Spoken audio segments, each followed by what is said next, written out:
Okay, so let's get right into it. You know how people always talk about the U.S.-China trade war and all that? Well, here's a little nugget that might just flip your perspective. Since that whole thing began, EU exports to China, they've actually skyrocketed Oh, yeah. by a whopping 66%. Wow. That's, I know, right? And you want to know the kicker? During the same period, the U.S. saw a measly 21% growth in their exports to China. that is interesting. You know, it really makes you think about the ripple effects. Doesn't it? I mean, are we maybe witnessing a pretty seismic shift in, like, the whole global economic landscape? I think that's a really astute observation. Sometimes these geopolitical events, like a trade war, can actually end up creating these unexpected winners, you know? Totally. And I think it just goes to show how fluid international commerce can be and how rapidly relationships can shift, creating new opportunities for those who are, well, ready to capitalize on them. And that's what we're digging into today.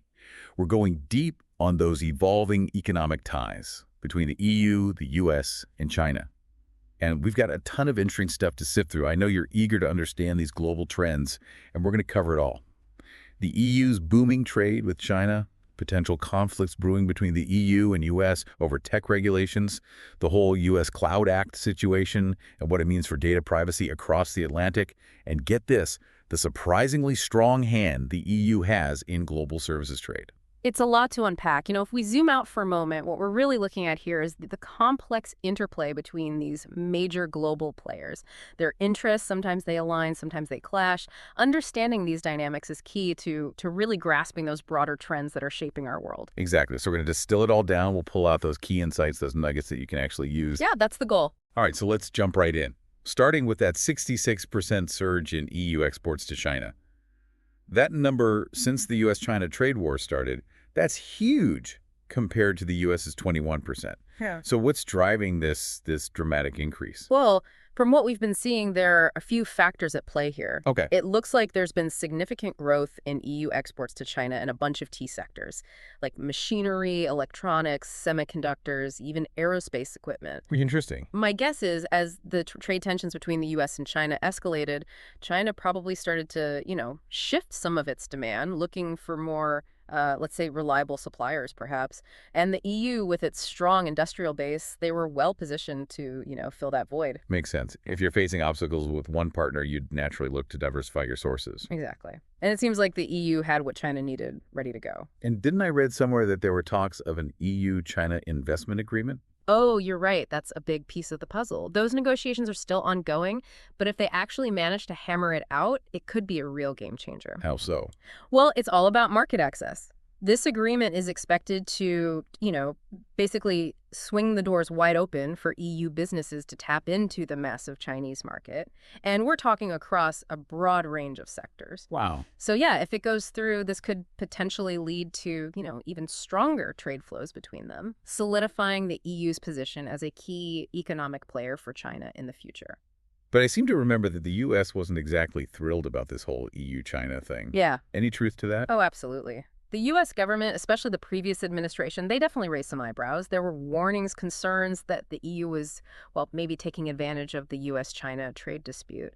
And there was this underlying sentiment that allies should present a more unified front when it comes to dealing with China. Right, right. A bit of a balancing act for the EU, huh? Definitely a delicate situation to navigate. Okay, so let's take a step back now. Zoom out a bit and look at the overall economic relationships here.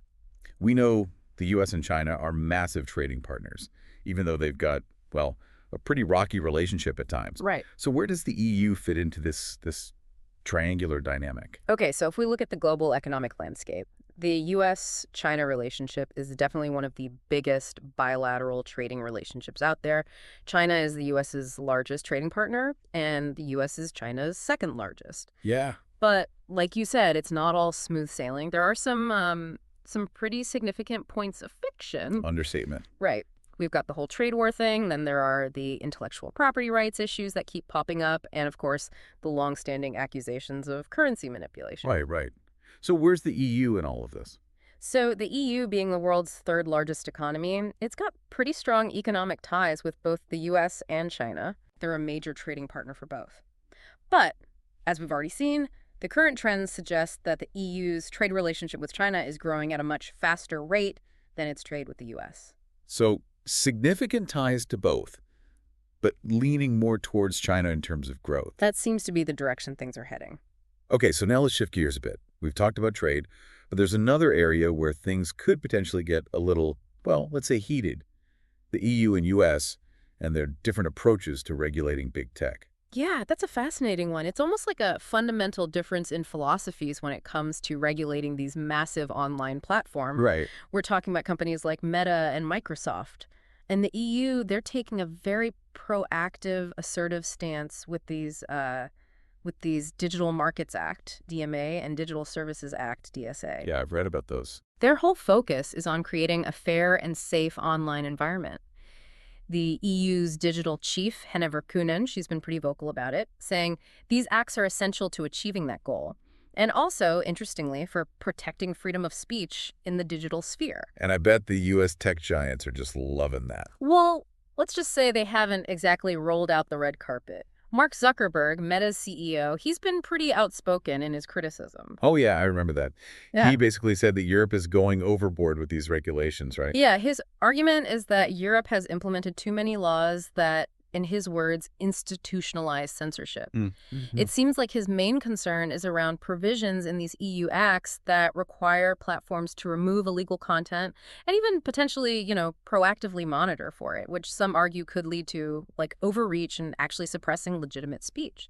There were even reports that he reached out to then President-elect Trump to talk about these concerns. So a real clash of priorities when it comes to finding that balance between fostering innovation, protecting users, and safeguarding free expression online. Absolutely. And it's definitely something to watch. This divergence in approaches to regulating big tech, it's definitely a potential source of friction in the broader EU-US relationship. And speaking of potential friction, what about the U.S. Cloud Act? I know that's another big one that keeps coming up. Can you give us a quick rundown of what it is and why it's causing so much concern in the EU? Okay, so the U.S. Cloud Act, it stands for, get this, Clarifying Lawful Overseas Use of Data Act.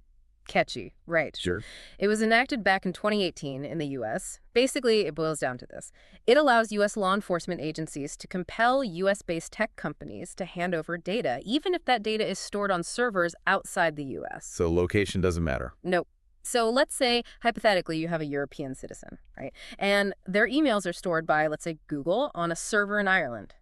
The Cloud Act could actually force Google to hand over that data to U.S. authorities. I see where the EU might have a problem with that, especially with GDPR and all their strong data protection laws. Exactly. The EU, and particularly rulings from the European Court of Justice, they're very firm on this. They see data protection as a fundamental human right, and they place a high value on the sovereignty of EU law within their borders. And this Cloud Act, well, it throws a wrench in the works. The European Data Protection Board, EDPB, and the European Data Protection Supervisor, EDPS, they've both raised some pretty serious concerns. They argue that the Cloud Act's reach, this extraterritorial reach, it directly clashes with GDPR. Makes sense? It could undermine the privacy safeguards that are in place for EU citizens.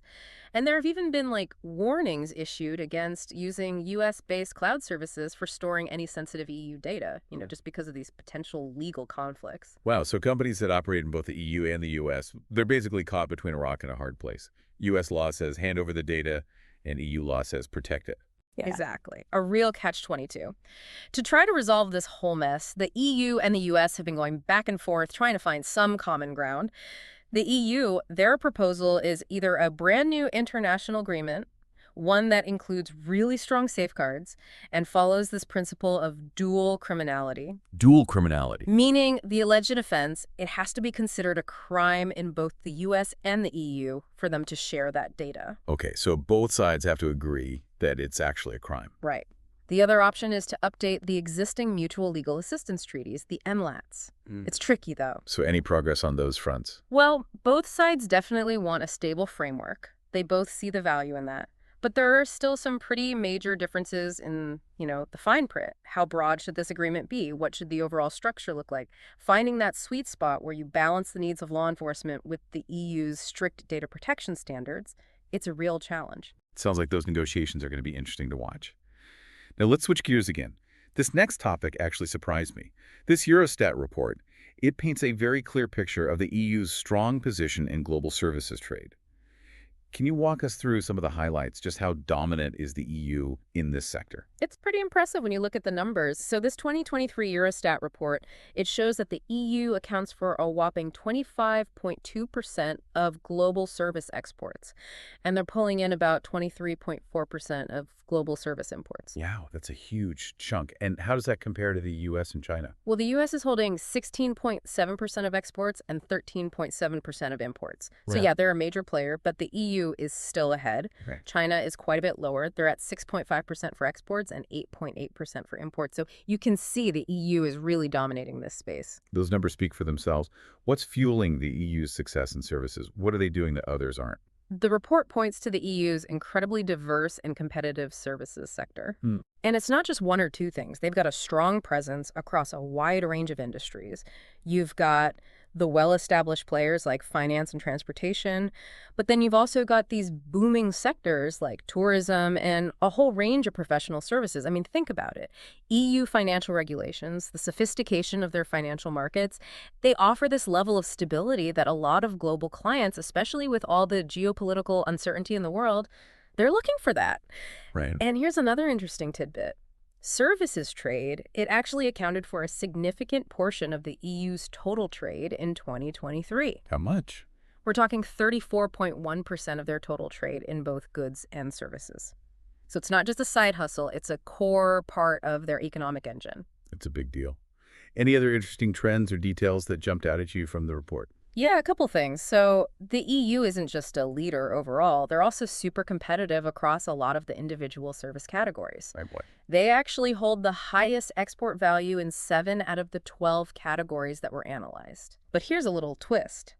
Even though they have an overall trade surplus in services, they're also importing a lot in the category of other business services. What does that mean? It suggests there might be an opportunity there, maybe for the EU to focus on developing those services domestically and reducing their reliance on imports. It's interesting. So room for improvement, even for a leader like the EU. Always. And just for comparison, China actually recorded the highest trade deficit for services in 2023. Okay, so what does all of this mean for the EU moving forward? It's all about staying ahead of the curve. They need to maintain their competitive edge. And that means continuing to foster innovation, invest in their workforce, make sure people have the skills they need for this evolving services sector, and of course, address any regulatory barriers that might be hindering trade and services. Makes sense.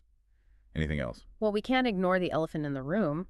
Digital technologies, they're transforming everything. Yeah, definitely. It's a double-edged sword in a way. Digitalization can unlock huge efficiencies, create entirely new ways of delivering services, and expand market reach. But it can also disrupt traditional service sectors if they don't adapt quickly enough. So adapt or die, basically. Pretty much, the EU needs to be agile, proactive in responding to these shifts in the global services landscape. The report also compared the EU to other major players like the US and China in terms of services trade. Were there any big differences? One of the key takeaways is that the EU has a significantly higher share of services in its total trade compared to both the US and China. It's a bigger piece of their economic pie, so to speak. Okay. And then you've got China, Russia, and Brazil. They all had deficits in their services trade, Right. but their export-to-import ratios, they were lower than China's, which means they might be even more reliant on importing services to meet their domestic needs. So different challenges, different strengths, different dependencies. Now, one last question on this. We touched on the possibility of a trade war between the EU and the US. Considering the EU's strong position in services, how bad could that actually get? That's a really important question, and frankly, a bit of a scary one. Some analysts are saying that a full-blown trade war between the EU and the US could be even more damaging to the global economy than the US-China trade dispute. Yikes. It's all because of how much they trade with each other. I mean, back in 2018, U.S. exports to the EU, they were more than 3 times higher than exports to China. And if you factor in that both the EU and U.S. economies are kind of teetering on the edge of a slowdown, a trade war with tariffs and all those knock-on effects, it could really push them over the edge. That's a sobering thought. Yeah, It shows how closely intertwined they are, yeah. especially when it comes to services. Now, we've talked a lot about traditional trade and regulations, but we can't ignore the elephant in the room. Yeah. Technology. Digital technologies are transforming everything, including services trade. How is this digital revolution changing the game? In a nutshell, digital technologies are rewriting the rules of how services are delivered, consumed, and traded globally. Okay. Think about the explosion of e-commerce and the fact that more and more services are being delivered digitally across borders. You've got software as a service, online education platforms, telemedicine, and none of that would be possible without seamless cross-border data flows. That's the backbone of it all. Cloud computing, online advertising, the whole nine yards. So basically, the more digitally connected we are, the more trade in services we see. Exactly. It's all connected. So for the EU to stay ahead in this game, they need to embrace these advancements, right? 100%. They need to invest in their digital infrastructure, make sure their workforce has the digital skills to compete, and crucially, create a regulatory environment that actually supports digital trade and innovation, while also addressing, of course, the very valid concerns about data privacy and security. It's about finding that balance, isn't it? Now, from what we've discussed, it sounds like the EU needs a clear strategy to navigate all of this. And I know there have been a lot of discussions, reports, and recommendations floating around, almost like a roadmap for the EU. Yeah, there's definitely been a lot of thought put into this. So what are some of the key things they're being urged to focus on? If you look at the recommendations, a few core themes keep popping up. Okay, what are they? First and foremost, promote innovation. That means investing more in R&D, supporting new technologies like AI and robotics, and getting those technologies adopted across all sectors. Makes sense. Next, they need to reduce those regulatory barriers. Maybe work towards harmonizing rules, maybe even go for single EU-wide regulations in key sectors. Streamline things a bit. Exactly. And of course, investing in skills development. This is huge. They need to equip their workforce for the jobs of the future. Clean tech, digitalization, entrepreneurship, all that good stuff. So innovation, regulation, and skills. What else? Okay, so embracing digital technologies, that's a big one. They're talking about initiatives to accelerate the adoption of AI, things like the Apply AI and AI Factories initiative. Interesting. Then there are trade agreements. They need to strengthen existing ones, negotiate new ones with key partners, and make sure they include provisions on digital trade and sustainability standards. Yeah, those trade agreements are key. Absolutely. They also need to bridge the innovation gap, support startups, help them scale up, encourage businesses to adopt new technologies. So stay competitive. Right. And of course, they need to get serious about decarbonization. The low-carbon transition, especially in the services sector, it's a huge opportunity. Yeah, I've been hearing a lot about that. Then there's this idea of reducing their dependence on other countries, especially for critical raw materials and key technologies, diversifying supply chains, maybe even boosting domestic production where it's strategically important. So less reliance on others. Exactly. And last but not least, they need to promote high-quality jobs, jobs that require advanced skills, and continue to support things like the WTO moratorium on customs duties on electronic transmissions. A lot to do. It sounds like a pretty comprehensive and ambitious agenda. It is. All right, so amidst all of these global shifts and potential conflicts, the EU's isn't just sitting back and watching, is it? They're actively trying to shape their global trade relationships. I know there's been a lot of talk about the EU pursuing new trade agreements all over the world. They're definitely not standing still. So what's the thinking there? I think they're realizing that the global landscape is changing and they need to adapt. Those traditional trade relationships, they're not as certain as they used to be. Right. So the EU Commission is going full steam ahead, trying to expand their trade ties globally. All right. Their focus is on building strong partnerships with a diverse range of countries and regions, spreading the risk, if you will. Diversification. Exactly. They're looking to reduce their dependence on any single trading partner. And of course, to create new opportunities for growth. They're looking at Latin America, Southeast Asia, Africa, all these dynamic economies where European businesses can potentially thrive. So new agreements are important, but I bet they're also updating those older trade deals, right? Oh, absolutely. They need to make sure those agreements are fit for purpose in the 21st century. So what does that look like? They're adding new provisions on digital trade, e-commerce, things like that, making it easier for companies to do business across borders. They're also beefing up intellectual property rights protection. And importantly, they're weaving in sustainable trade principles. Okay, like what? Things like environmental protection, labor standards, making sure those trade deals are good for everyone involved. Gotcha. Can you run through some of the specific trade agreements that are, in the works or recently completed? Yeah, sure. So the EU-Chile Advanced Framework Agreement just went into effect. Big step for their relationship with Latin America. Negotiations with India for a whole trade package, FTA, investment protection, geographical indications, they're moving along nicely. They could be signing that in 2025. Wow. The EU-Mercosur agreement, that one includes Argentina, Brazil, Paraguay, and Uruguay. They finished negotiating, just waiting on ratification. Yeah. And then they've got FTA talks going on with Indonesia and the Philippines.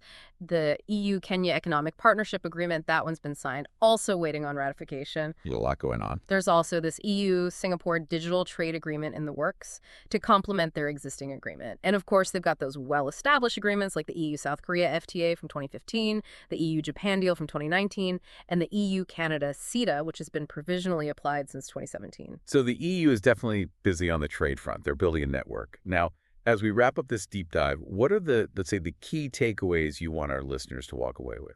I think the big picture here is that the EU is navigating a pretty complex and ever-changing global economic landscape. Their trade with China is booming, which is great, but Right. it's also creating some potential complications with the U.S. Yeah. And those tensions with the U.S., especially around big tech regulation and data privacy with the whole Cloud Act thing, those are definitely things to keep an eye on. The EU is a powerhouse in global services trade, no doubt about that, but they need to keep innovating, keep adapting as digital technologies reshape the sector. And of course, they're actively diversifying their trade relationships. So many moving pieces. It is a lot. So if we consider all of this together, the EU-China relationship, the potential friction with the U.S., their dominance in services, their global trade strategy, it really begs the question, doesn't it? How are businesses and individuals going to have to adapt their strategies in the coming years? Is the EU on track to become even more central to global trade? And if so, what does that mean for you, the listener? That's the million-dollar question, isn't it? And this deep dive, we've just scratched the surface. If anything we've talked about today has piqued your interest, I encourage you to go deeper.